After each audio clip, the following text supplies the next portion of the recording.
Assalamualaikum ya ahi ya uhti. Assalamualaikum ya ahi ya uhti. Atamasya ilal badan wala tansa'i minal akibat. Iza kuntum umat Muhammad ajibna salam ibin nasyad. Assalamualaikum, Assalamualaiki, Assalamualaikum warahmatullahi wabarakatuh. Assalatu wassalamu ala asrofil anbiya'i wal mursalin wa ala alihi wasahbihi ajmain, amma ba'du. Pertama-tama, marilah kita panjatkan puji serta syukur atas kehadiran Allah Subhanahu wa taala yang telah melimpahkan rahmat serta karunia-Nya. Selawat serta salam tak lupa kita haturkan kepada junjungan kita Nabi Muhammad sallallahu alaihi wasallam. Pada kesempatan yang berbahagia ini, saya Nurhalijah Afriani dari kelas 11 IPS 2 akan menyampaikan ceramah yang bertemakan tentang Nabi Muhammad SAW sebagai uswatun hasanah. Teman-temanku, apakah kalian tahu apa itu uswatun hasanah? Uswatun hasanah adalah teladan yang baik. Maksudnya begini teman-temanku, di dalam diri Nabi Muhammad SAW terdapat sifat yang baik. Nah, sifat yang baik ini wajib kita teladani dan kita contoh. Sifat-sifat Nabi Muhammad SAW yang perlu kita teladani adalah dapat dipercaya, jujur, pengasih, dan penyayang. Bulan Rabiul Awal tahun Gajah adalah bulan dilahirkannya Nabi Muhammad SAW. Kelahirannya membawa rahmat bukan hanya satu umat, tetapi seluruh umat dan juga seluruh alam. Sebagaimana firman Allah Subhanahu wa taala yang artinya, tidaklah kami mengutusmu Muhammad melainkan untuk menjadi rahmat sekalian alam.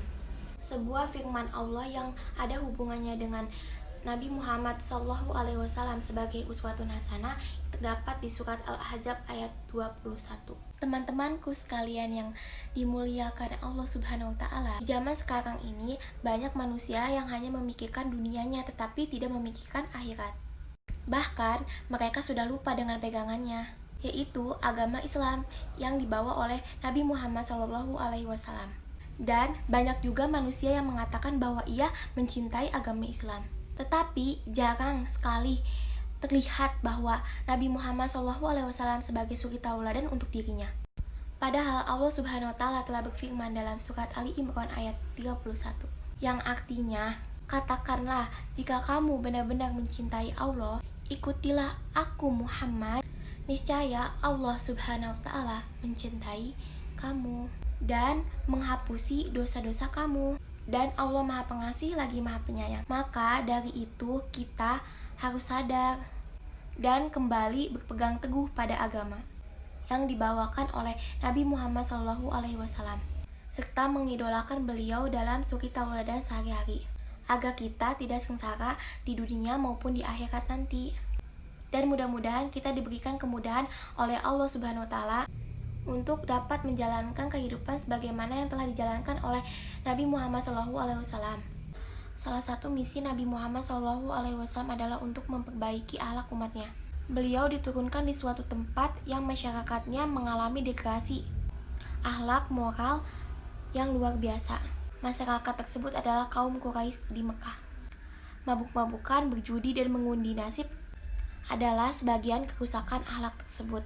Karena kondisi moral yang demikian rusak, maka mereka disebut masyarakat jahiliyah. Mereka jahil atau yang disebut dengan bodoh, dan mereka jauh dari nilai-nilai ketauhidan.